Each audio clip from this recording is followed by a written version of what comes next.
Today we're discussing the first 3 episodes of the BBC FX miniseries Great Expectations. Adapted from Charles Dickens' 13th novel and ran by Stephen Knight, the creator of Peaky Blinders, the show is a dark coming-of-age story following Pip Gargery as he grows up in the early 1800s and tries to navigate the complexities of love, social status, and his own identity. It's April 4th. Welcome to today's episode.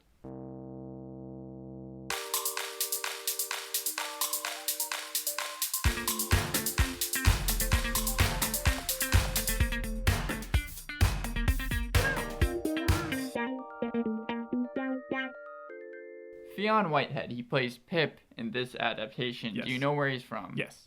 Okay, where? Bandersnatch. Bandersnatch, but also Dunkirk. In fact, I didn't know this, he was cast in Dunkirk only after his first role in any miniseries ever. It was him. Mm-hmm. So he did him, and then he got offered Dunkirk, and then a couple other things, and then, yes, Black Mirror, Bandersnatch. In fact, we have a lot of different people from a lot of shows that we've done for the podcast. Sure. But the first thing I want to ask is, I have a multiple choice question here. How many Great Expectation adaptations have there Adaptations? been? Yeah. I would guess probably at least 5. Well, I have lists Oh, here. okay. So A is 5, B is 9, C is 14, and D is 20. Shoot. Okay, then I'm going to go with settling on C. No, actually B. Let's do 9. You were originally correct. It was C. All There's right. been 14, but I actually have 2 truths and 1 lie now coming up about the adaptations. One of these wasn't an actual adaptation. So the first one is, it was a 1917 silent film. It's now a lost film starring Jack Pickford and was directed by Robert G. Vignola. Oh, my favorite director. The second one was a 1966 film starring Robert Redford as Pip, Audrey Hepburn as early, Estella, isn't it? Okay, and yeah. Marlon Brando as Jaggers. I think Robert Redford was like 27 at the time. That would be crazy. Okay, And then the third one was a 1989 2-part TV film that aired on the Disney Channel that starred Anthony Caff, Gene Simmons, and Sir Anthony Hopkins as Magwitch. Oh, okay. So that's a silent film, the 1966. Oh, so there's only 3 options here? Yes, yeah. And one of them's fake. One of them's fake, yeah. Let's go with the Robert Redford one. You're correct. Yeah, that one does not exist. I was going to put another one in there, but I found it was just too weird to. There was actually a South Park episode titled Pip in season 4 that came out in 2007. It's supposed to be a parody of Great Expectations, played like an episode of Masterpiece Theater, voiced by Malcolm McDowell. It is considered to be one of the least popular episodes of the whole entire series, even from Matt Stone and Trey Parker's catalog. They said themselves. What did they blame it on? Like, what was the problem with it? They said that it just didn't factor well into the South Park episode, and that it didn't. I think hard feature to a lot push of it into 20 minutes. Yeah, I think they also didn't feature a lot of just the main characters. It focused on Pip, who is just a complete side character. But I think a question that a lot of people is asking is there a need for another adaptation if we've already had 14? I think the latest one came in 2013, and then before that there was another miniseries a year. Yeah, that is the question. You've honed in on it perfectly. Yeah. You have to sell me on why we need another adaptation of a classic novel. I had to brush off my old freshman English copy of Great Expectations. You have it in your hands. I actually have it in my hands. This puppy stayed in my high school locker because I never used my high school locker because we didn't need them for, I think, 3 years. Yeah. And I read it the summer before freshman year of high school, and it was, I still remember 50% of it. So I felt pretty confident that if I would watch this series, that at least some of it would make sense, and I'd be able to compare some stuff. Do you remember if you liked it or not? I did remember the book. Yeah, the book. Yeah. I remember some of the characters specifically. I remember some of the interactions that I liked about it. But I also remember there was a Wishbone episode even earlier that I had, while reading the book originally, referenced while I was thinking about Miss Havisham and stuff. And the dog was obviously playing Pip.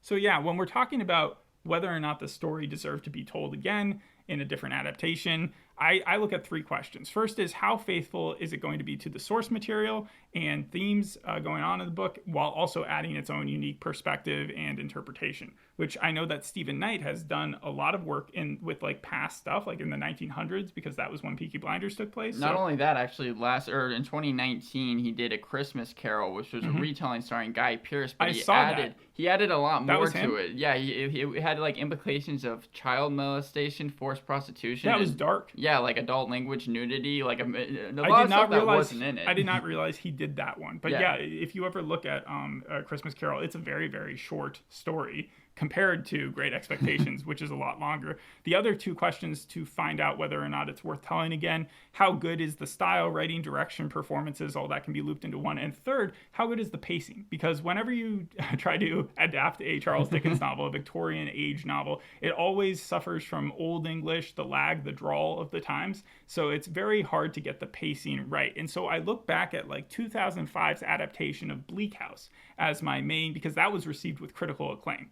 And when that came out, pacing wasn't an issue. I forgot who they got to direct it, but it was someone really famous. They streamlined the story without destroying a lot of the subplots.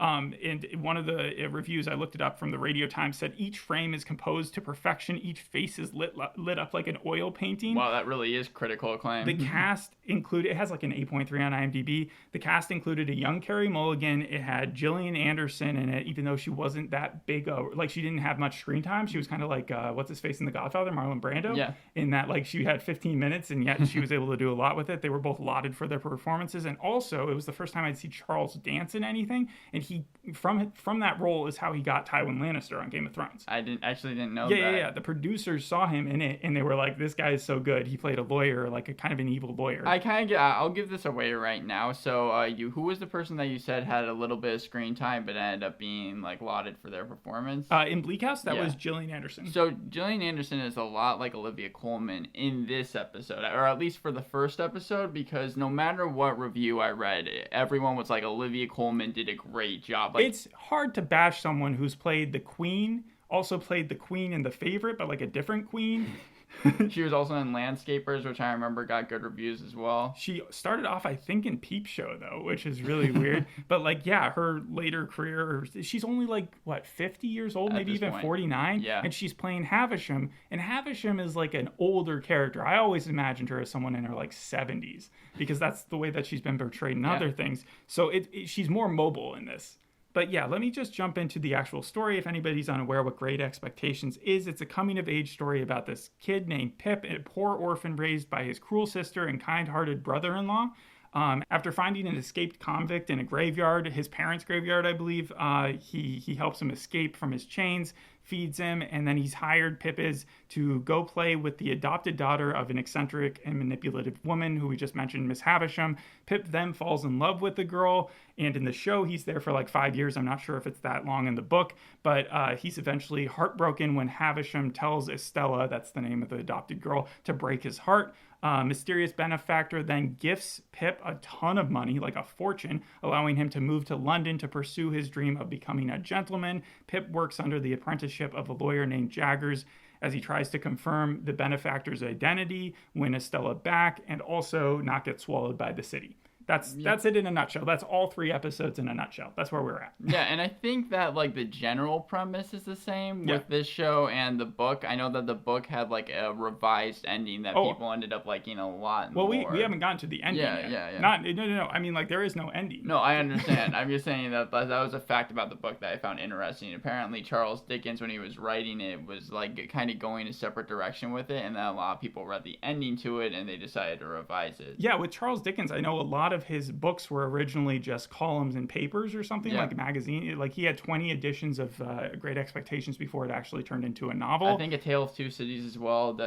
Yeah, and that's what made it interesting with Bleak House. I think there were like originally 15 half-hour episodes, and so with this they went back to the hour format and probably like only 8 episodes or so. But they are like consolidating some storylines and also expanding other ones. It's going to be 6 episodes. It's only going to be 6, so we're about halfway through the story. That makes sense.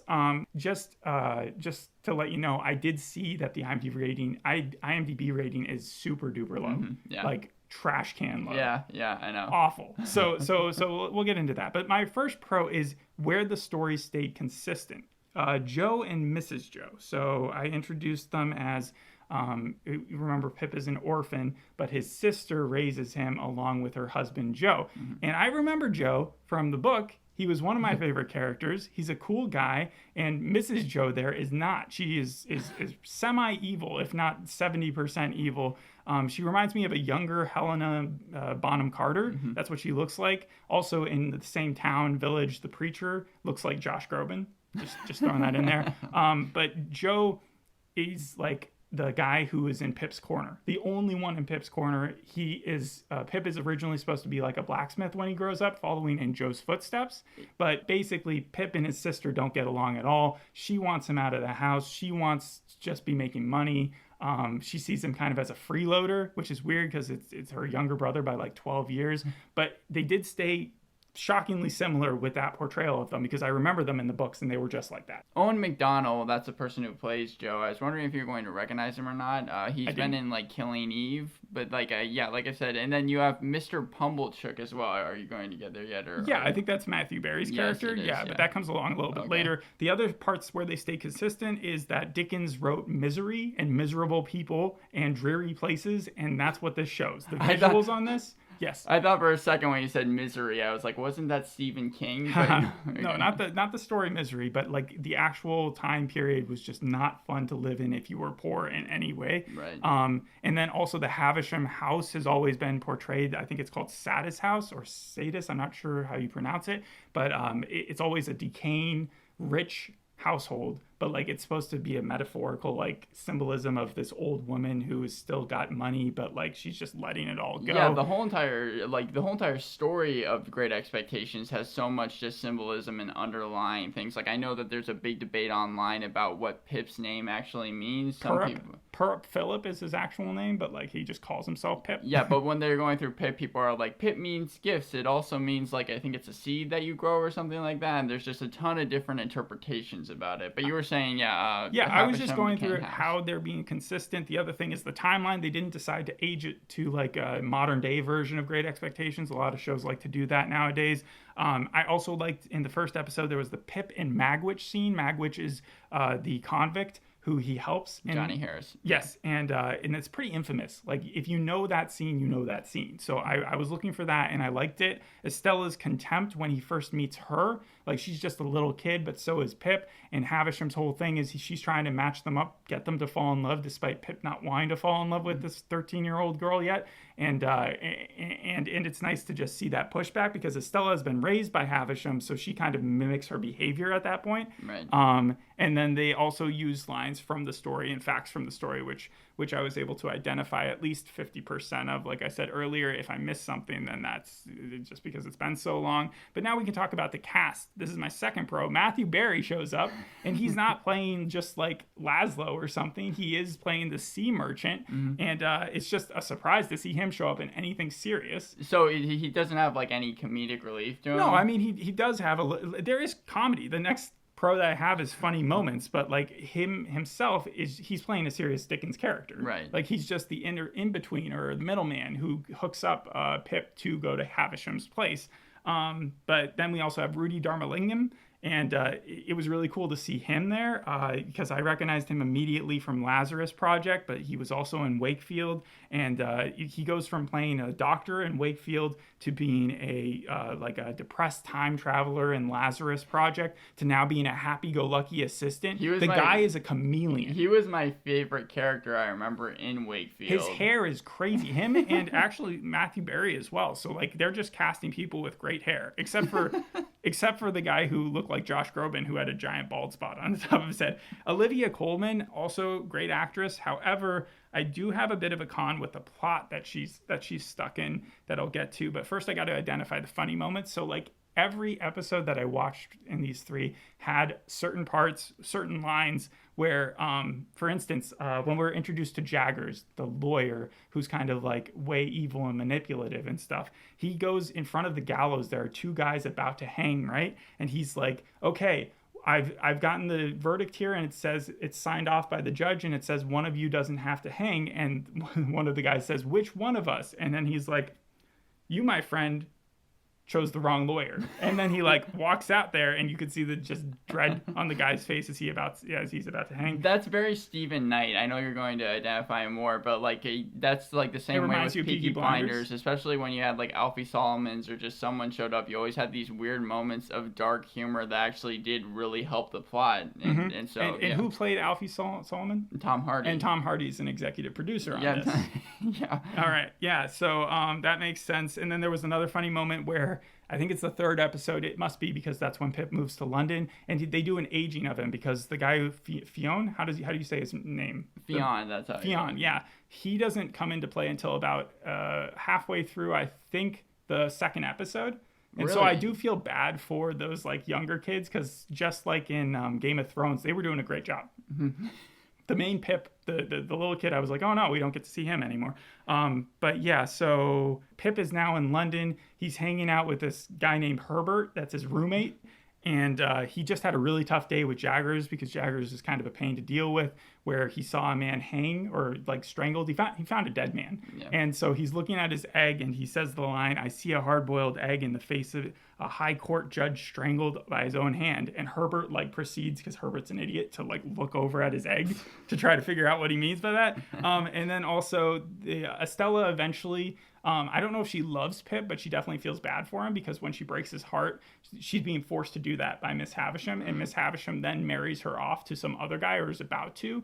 And this other guy is like the most disgusting human being. He's snot-nosed, bald. Of course, and, like, they had to make him that way. Yeah. But he's made his fortune selling nutmeg. And as soon as Estella hears that, she's like, I hate nutmeg.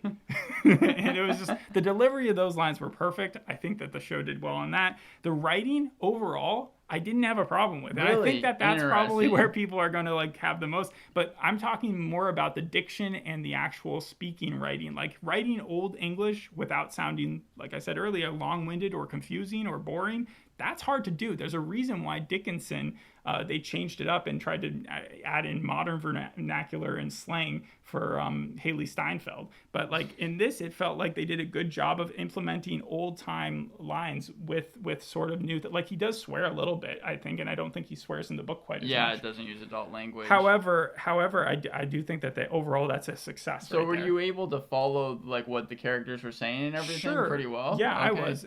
But again, I was familiar with the overall story, so I was waiting for certain elements to happen. And the ultimate thing is that the story didn't get too sidetracked with the expanded universe of it.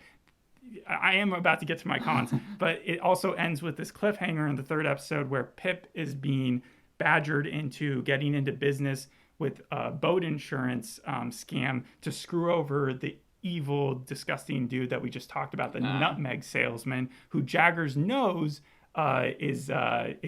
is Estella's like betrothed or whatever. So that's just the extra motivation for Pip to screw this guy over. But Pip being a good guy, not even wanting to work with slavists or people who are committing slavery and stuff. Like it's testing his morals, right? Right. With how much he wants to actually be a gentleman. All right. So to get to the cons, my first con is the changes that changes that they made. That's been a big problem with I'm not going to bash the show on all of them because I think that some of them were necessary to bring it to television, but there are some that I'm just confused by. The first one is the flash forward scene that we get at the very beginning of the first episode where we're in 1839 and what appears to be Pip about to commit suicide. Like that just is strange. I don't remember that from the book. I don't know exactly where they're getting it from or why they needed to tease it out. They could have just started with him being a kid. Yeah, no. And then the other thing was probably the biggest one, Magwitch. He gets this huge backstory, the convict. Like Johnny Ayres, giant backstory that I do not remember from the book. We see his escape, which we see his recapture. I think in the book he just like shows up at the graveyard as a convict, and we're kind of like, who's this mysterious man, right? Yeah. But we see the escape. We see him get recaptured, which he doesn't do in the book either. He also fails to attempt to murder another con man. Like there's this whole thing going on, this backstory with these two men who are just trying to kill each other. And Magwitch in the book, I just don't think that was there. Mm-hmm. And there's this fight in the marsh right before they're recaptured where he looked like Matthew McConaughey and Matt Damon when they were fighting in Interstellar, but with more mud. But they were literally just, that's the type of fighting I'm talking about. No finesse or no like cool looking thing. It was just like hand-on-hand combat. And then the other change that they made, Havisham got her fortune through opium. I don't think drugs were a big deal in the book, but apparently she's getting high all the time in this. Like she's smoking, and it just seems like an unnecessary element. And then the biggest one for me though is Jagger. Jagger in the book is just a really shrewd, smart lawyer. I don't think he does too many things, or if anything, underhanded. Mm-hmm. In this, his entire personality and character is to be evil and underhanded and cold-hearted and money, like he just cares about the money. So in the first scene, we see him blackmail a judge when he's introduced, and then that judge kills himself because he feels so guilty about what he's being blackmailed of, and I think it's just the fact that he's gay. And then he pays a butcher to chop up the body, Jaggers does, before anybody can find that judge, so that he can sign off on a bunch of like stuff that judge forged the judge's signature so that he can get a lot of his clients off. Okay, so I can like kind of weigh in a little bit on the changes and why I think that they were made the way that they were. I had one more. You have one more? Go ahead. Yeah, Pip's sister, right? Uh-huh. For some reason, they added this affair that she's having with Joe with Matthew Berry's character of the sea merchant, which doesn't make any sense to me. I do have one more thing with Jagger and Havisham and how the plot doesn't make that much sense, but I'm going to let you talk about the changes first. Yeah, so Stephen Knight, he said when he was making this thing that like a lot of the adaptations focus on romanticized sensibilities, and he wanted to include, much like he did with A Christmas Carol in 2019, a more grimmer version of the story. It's already pretty grim. Yeah, and because of that, like a lot of the different adaptations, like I said, one was on Disney Channel, they're like TV PG and all this other stuff. He decided to make this one TVMA and just load it with adult themes. Some of the differences I have here, and it has been a huge source of controversy. A lot of people are mad about the changes. If you're gonna list them though, I should say this last one, which is basically that Jagger is in cahoots with Havisham. Okay. So like in this book, if I remember correctly, Pip, when he turns into an adult, he starts getting these gifts from a benefactor, and that is through Jagger. So Jagger just shows up one day. He is also the lawyer of Havisham, so I understand why Pip makes the jump to thinking that Havisham is the benefactor, but she's not. And that's when Jaggers is like, you have 5,000 pounds to your name now, and you're going to continue to get this money from this mysterious benefactor. Mm-hmm. Now, the Jagger here in this version, he keeps on trying to take that money away from Pip. He keeps on he cuts the check like several times, acting as if he has the power. But if in the book version, the benefactor has given Jagger the assignment to just give Pip the money, I don't see how he would be capable of doing that. Like, Pip has to get that money. Yeah. So they made it even further, this cahoots between Jagger and Havisham, because they have this conversation where Havisham sends Jagger a letter saying, you have to take him as your apprentice. And Jagger says something along the lines of, this will continue our experiment. As if they've been working to like mold Pip into this young man who could become a gentleman just to destroy him, just to watch the city swallow him up. And I don't understand the sick fascination that like Jagger would get out of it, unless it's like a Squid Game thing, or like maybe even a Trading Places Eddie Murphy style thing where they just want to prove to themselves that even the smartest of the lowest class could never make it to the lowest of the gentleman class. And but Havisham just hates men. We knew that already, so that made sense for her. I just don't understand why Jagger's so much of a dick. I mean, I really didn't have that many differences from the book, because I feel like you could like really do your own research. You're probably going to be able to find a plethora of differences from this version to the book. But for example, one is that even though it might not take place modern day, I think it's still more modern than the book is. And is it? It omits a lot of the historical context that like the Dickens story used to have. Yeah, that's stuff I wouldn't remember from when I was 14 reading it. To be fair, also though, I think that there's been some good differences. Like the female characters in the show apparently have a lot more of a major role, and they break out of gender norms, which I don't think was the same way in the book. There's certainly parts where they've tried to make it more modern, like Jagger is black, and Biddy, who's this other girl in Pip's life who kind of teaches him French and like how to be smart and stuff before he goes to Havisham's. She is presented as sort of just this wholesome, good figure, one of the few in the show. She's kind of like Joe. Mm-hmm. So yeah, maybe. Okay. And then also the book, like just because of the fact that you're not able to read it or anything, it has a lot more of a cyclical nature and deeper meanings. I already brought up like Pip's name. There's so many like different like layers you can go to through that, but also the breaking of the mag, which has changed, like the symbolism behind that, and just other elements of the book that you're obviously not going to be able to get in the show. Do you want me to get into the reviews? Do you want me to finish my cons? Yeah, you should probably finish your cons. Yeah. All right, so Pip falls in love with Estella like he's supposed to in the book, but it happens so suddenly in the TV show where he turns 18. He's been there for 5 years. He still doesn't understand that he's in love, and we haven't really seen a reason why he would. Like, there's more of a sense why he would be in love with Biddy than why he would be in love with Estella so far. Mm-hmm. We've seen them kind of give each other kind looks, but besides that, it doesn't seem like there's that much of a strong connection. But then one day, Havisham, for like the 80th time, is like, hey, do you love her? And he's like, yeah.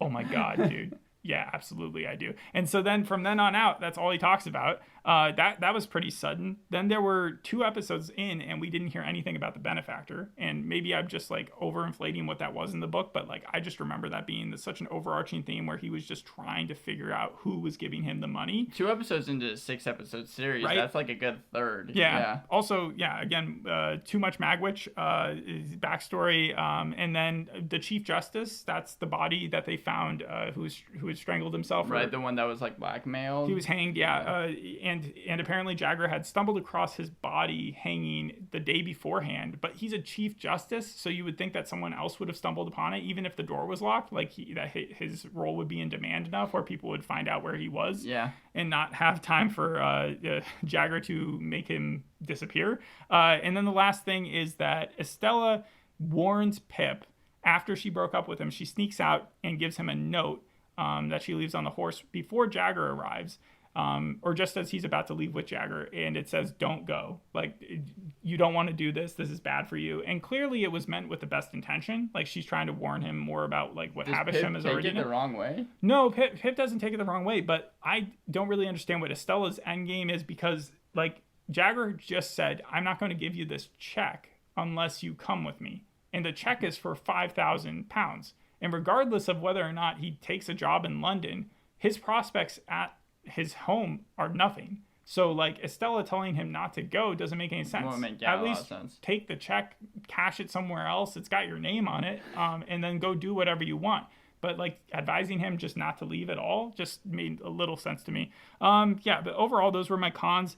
Ultimately, I think that it stays close enough to the material, and I was okay with the series enough where I think it passes. I think it's a 6 out of 10. Wow, okay. Yeah, I don't mind the show that much. That's not what a lot of people said. You saw the IMDb score. It's a 4.7 as of now. I was thinking to myself, whenever a show is that low, and we've done some that have reached that level, it's usually because some type of review bombing. I don't understand honestly, the low reviews. Yeah. I don't think that it's that way. I think a lot of people are just really mad at Stephen Knight because they feel like he changed a lot of the book. And Stephen Knight even weighed in on some of the criticism after the first 2 episodes were released, because the first 2 episodes were released on the same day. He said basically, like, it's his version of the story. It's what Great Expectations means to him. Yeah. So that's the reason why he's doing it that way, and not just doing like maybe a cover for cover recreation of the story itself. Which you said there have been 14 different versions in one way or the other of the book, so we would need something different to happen in order for it to be justified. And you've got a cool cast. And it's just an interesting spin. I if think you don't like it, just don't watch it. A lot of the audience just finds it like just unnecessary. They don't really see the point in having another version of this thing. As a 37% critic score, audience score is 38% on Rotten Tomatoes, and you can just find a handful of things. Decider said to skip it. The Hollywood Reporter said it's like not... I don't blame Decider for saying to skip it because it's not a show that I would go out to see to watch. But if by hearing about it, like if I was in school, I would not be as bored by this as I was with the Paul Rudd version of the Pride and Prejudice. No, the F. Scott Fitzgerald one, the 1929, the Leonardo DiCaprio film that was just made a while back, and Tobey Maguire, Great Gatsby. Yeah, that version of the Paul Rudd one was terrible to me. This is more entertaining. I mean, the Hollywood Reporter was saying that it's not able to really connect with the audience. However, among that, you do have good reviews. For example, The Guardian actually gave it 3 out of 5. They really praised Olivia Colman's performance. And they're the UK, so of course, they're where it's taking place. They said the rest of it, so far at least, is standard, solid, fair. And then you have the Times UK. You were talking about, like, Matthew Berry's being, like, swatted on his butt, right, in the 3rd episode. He was swatted all over. I thought it was, yeah. They found that comedic as well. So it's like you have good reviews, and Collider even gave the first 2 episodes an A. They were talking about how good the costuming was and they liked the changes. Visuals are fine. So I mean, like, I would have given the first episode a 7, the second episode a 6, and the third episode like a 7 as well, I guess. So the second episode is the weakest one. Yeah, I mean, the transition from younger kid to older Pip was kind of stark, and like it happened really quickly. So it kind of jarred me a little bit, and then also I was mad that Magwitch was getting so much time in the show. But other than that, it's okay. Brady Hood, who has directed the first 3 episodes, and I think he's going to be directing the rest of the series. So the last 3, he's directed episodes of Top Boy, but also the one, not the episode that you watched, the pilot, but the last 2 episodes I think of that season, and 1 episode of Endeavor as well. So that's about all I have, though. All right, well, I guess that does it. Thanks for listening. We'll see you on the next episode. Hope you enjoyed this one. Bye. Bye.